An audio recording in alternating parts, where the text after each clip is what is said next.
Hello everyone, welcome to my YouTube channel Paul's Point. और आज हम पढ़ने वाले हैं क्या प्रिंसिपल्स होते हैं एजुकेशन के। अर्लियर वीडियो में हमने एजुकेशन के कॉन्सेप्ट को डील किया था, एजुकेशन के एम्स को। फिर अगले वीडियो में बात करी थी हमने फिलॉसफी के बारे में। उन सारे वीडियोस का लिंक मैं डिस्क्रिप्शन में प्रोवाइड कर दूंगी, और अगर आप चैनल पर नए हो तो please subscribe to my channel. तो वीडियो को स्टार्ट करते हैं।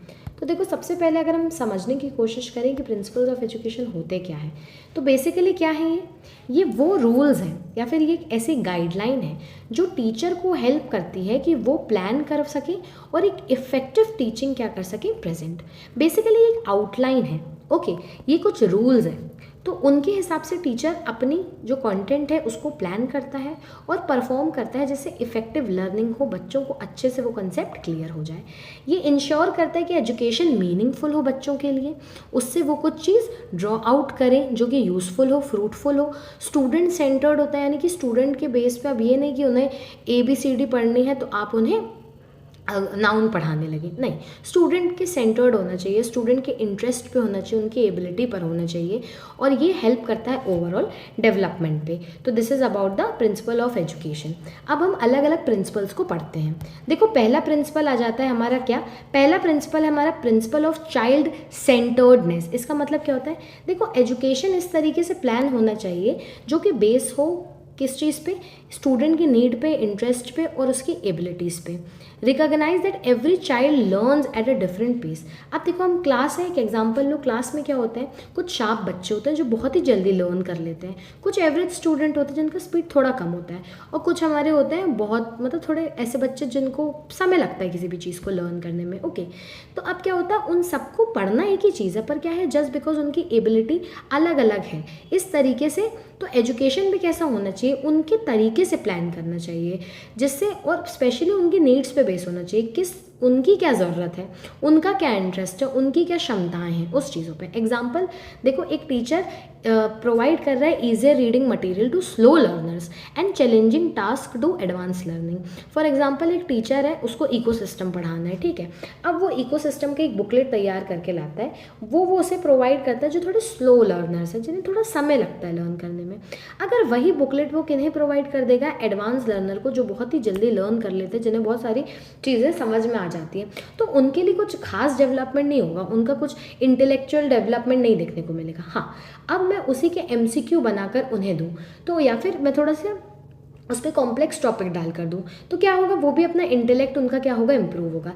लेकिन अगर वो टफ बुकलेट मैं किसे दे दूँ, स्लो लर्नर्स को, तो उनका उन्हें समझ ही नहीं आएगा। तो इस तरीके से प्लान किया जाता है कि जो बच्चे थोड़े स्लो हैं उन्हें बेसिक चीज़ें सिखाई जाएँ, और जो थोड़े एडवांस लर्नर हैं उन्हें ऐसे क्वेश्चन या फिर ऐसा कंटेंट दिया जाए जिसमें उनका इंटेलेक्ट इंप्रूव हो और उनका नीड्स पे ध्यान दिया जाए। तो यही होता है क्या, प्रिंसिपल्स ऑफ चाइल्ड सेंटर्डनेस।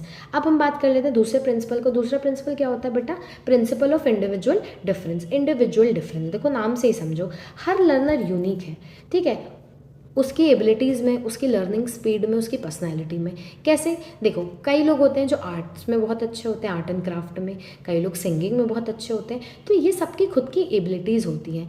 कई लोगों की लर्निंग स्पीड स्लो होती है, कुछ लोग बहुत फास्टली लर्न कर लेते हैं, सबकी अलग अलग पर्सनैलिटी होती है, कोई इंट्रोवर्ट होता है, कोई एक्सट्रोवर्ट होता है, कोई अपने प्रॉब्लम जो उनको होता है ड्यूरिंग द क्लास वो मैम से पूछ लेता है, कई लोग नहीं पूछ पाते। तो टीचिंग मेथड कुछ इसी तरीके से होना चाहिए, इतने फ्लेक्सिबल होना चाहिए कि वो हर टाइप के लर्नर को क्या कर सके, सूट। एग्जाम्पल से समझो कि कुछ स्टूडेंट डायग्राम से ज़्यादा बेटर समझते हैं, तो कुछ स्टूडेंट डिस्कस करके बहुत अच्छे समझते हैं, वो अपने ग्रुप में बैठेंगे मैम के साथ या फिर ग्रुप डिस्कशन चल रहा है, वो अपने क्वेश्चन पूछेंगे, उन्हें मज़ा आएगा, उन्हें कंसेप्ट क्लियर होगा। लेकिन कुछ बच्चे कैसे होते हैं, उन्हें डायग्राम चाहिए, उन्हें प्रेजेंटेशन चाहिए, उन्हें विजुअल वो चाहिए कि विजुअल अपीयरेंस उस कंटेंट की। ओके, तो this is about the principle of individual differences. Okay, फिर आ जाता है हमारा थर्ड, ये क्या हो जाता है, principle of activity. Student learn best by doing rather than just listening. देखो, तुम भी जानते हो, क्लास में एक टीचर आती है, अगर वो सिर्फ बोले जा रही हैं मैडम, तो क्या होगा, तुम सुनोगे। कई बार कुछ बच्चे तो अटेंशन भी देंगे, वो सो जाएंगे, है ना।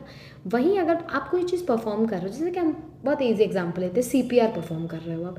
अब CPR का सबसे पहले एक लेक्चर क्लास हो रहा है, उसमें मैडम बता रही हैं कि कितने कंप्रेशन आपको कितने मिनट में देना है, ये करना है, वो करना है, तो आप सुनोगे कि हाँ ठीक है। आपको बहुत बहुत अच्छे से क्लियर समझ में नहीं आएगा, लेकिन वही चीज़ आप लैब में जाके जब परफॉर्म करोगे तो क्या होगा, आपको स्टेप बाय स्टेप प्रोसीजर पता चलेगा, हाँ ये चीज़ करना है। तो यहीं पर यही चीज़ पर लिखा गया है कि जब एक स्टूडेंट, जब एक लर्नर उस चीज़ को परफॉर्म करता है तो वो क्या होता है, उसकी एक्टिविटी के कारण वो ज़्यादा अच्छा लर्न करता है rather than just listening.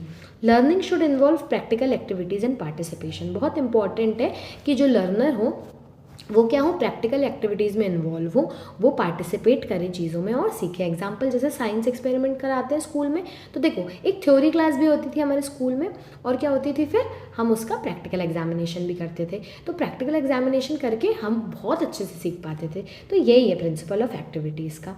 Okay, फिर क्या आ जाता है हमारा नेक्स्ट, ये हमारा थर्ड हो गया, ठीक है। फिर आ जाता है हमारा principle of correlation.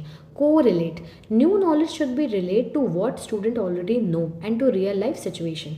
Example, teaching fraction by relating them to cutting a pizza, है ना। देखो कोई भी हम जब चीज़ पढ़ाते हैं तो हम टीचर भी बहुत हद तक ट्राई करती है कि पुरानी चीज़ों से कोरिलेट करके हम उसे पढ़ा सकें।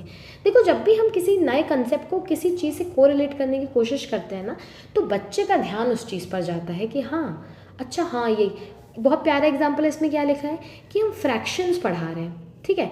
अब कैसे पढ़ाओगे उसको, एक पिज़्ज़ा के एग्जाम्पल से आप समझा लो कि क्लास है 1/4 यानी कि 4 टुकड़ों में एक टुकड़ा, 2/4। ओके, तो इस तरीके से तो कोरिलेशन होता है, ये कोरिलेट करके पढ़ाना। ये हो गया हमारा प्रिंसिपल ऑफ कोरिलेशन। फिर आ जाता है हमारा प्रिंसिपल ऑफ पर्पस।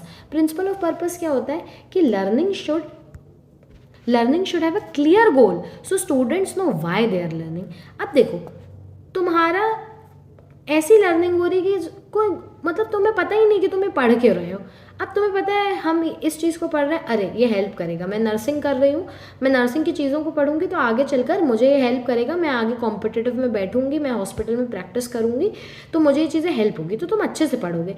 लेकिन अगर तुम्हें यही नहीं पता कि इसका कोई गोल है तुम्हारी लाइफ में तो तुम उस पर ध्यान नहीं दोगे।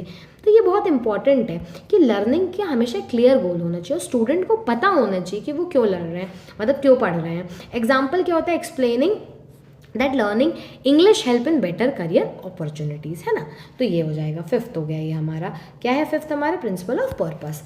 फिर आ जाता है प्रिंसिपल ऑफ मोटिवेशन। देखो बहुत ही important, student learn better when they are interested and motivated. अगर बच्चे में, अगर कोई भी, चाहे वो जिस भी उम्र का बच्चा हो, अगर उसमें मोटिवेशन नहीं, अगर उसे वो चीज़ नहीं पढ़नी, तो आप कुछ भी कर लीजिए वो नहीं पढ़ेगा। तो ये यहाँ पर मोटिवेशन बहुत इंपॉर्टेंट है। ये मोटिवेशन अब अंदर से भी आ सकता है, सेल्फ ड्रिवन। आप फॉर एग्जांपल किसी चीज़ से हर्ट हो गए हो कि अब तो मुझे करना ही है, तो एक होता है, और दूसरा होता है बाहर से कैसे हो जाएगा, रिवॉर्ड्स के फॉर्म में, कि आप ये चीज़ करेंगे तो आपके पेरेंट ने बोला अगर आप 80% लाएंगे तो हम आपको ये चीज़ रिवॉर्ड देंगे, तो आप उस चीज़ के लिए भी आप वो चीज़ परफॉर्म करते हो। तो student learn better when they are interested and motivated. Motivation can be intrinsic यानी अंदर से आने वाला, सेल्फ ड्रिवन, और दूसरा एक्सट्रिंसिक। एग्जाम्पल, रिकॉग्निशन हम प्रोवाइड करना गुड वर्क के लिए जिससे इनकरेज हो लर्निंग। फिर आ जाता है प्रिंसिपल ऑफ इंटीग्रेशन। तो education should develop child physical, mental, emotional, moral aspect together. यानी कि एजुकेशन का केवल ये मतलब नहीं होता कि वो इंटेलेक्चुअली चिल्ड्रन का माइंड डेवलप करे, नहीं, उसका ओवरऑल डेवलपमेंट होना चाहिए। हर जो कोर बॉडी में एस्पेक्ट है वो सारी क्या हो, रिलेट हो। एग्जाम्पल, स्पोर्ट्स हमें परफॉर्म करना चाहिए, क्यों, फिजिकल हेल्थ अच्छी रहे। मॉरल एजुकेशन पढ़ना चाहिए एथिक्स डेवलपमेंट के लिए। साइंस हम क्यों पढ़ रहे हैं, इंटेलेक्चुअल ग्रोथ के लिए। तो सारे जो एरियाज़ है ना उन्हें कवर करना होता है। फिर आ जाता है प्रिंसिपल ऑफ कंटिन्यूटी। तो देखो learning should be life long process. तो जो लर्निंग एक प्रोसेस होती है ना, वो प्रोसेस होती है वूम्ब से लेके टूम्ब तक। आप जब पैदा होते हो तब से लेके आपका जो डेथ होती है, आप वहाँ तक हर दिन कुछ नया नया सीखते हो। तो यही बोला गया कि लर्निंग एक लाइफ लॉन्ग प्रोसेस है। सिर्फ ये नहीं है कि तुमने एक किताब पढ़ लिया तो तुम्हारी लर्निंग ख़त्म हो गई, नहीं, हम लाइफ लेसन सीखते हैं। एक सब्जेक्ट ख़त्म हो गया तो हम कुछ नया सीखते हैं। हम अलग अलग हर दिन कुछ ना कुछ लर्न कर रहे हैं। For example, encouraging student to keep reading and learning even after exam.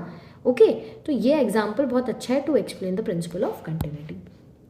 तो ये हमने पूरे प्रिंसिपल्स ऑफ एजुकेशन को डिस्कस कर लिया है। तो मैं अगर कोई भी क्वेरी है तो तुम कमेंट कर सकते हो, और ऐसी एजुकेशनल वीडियोज़ के लिए please subscribe to my channel. Thank you so much guys.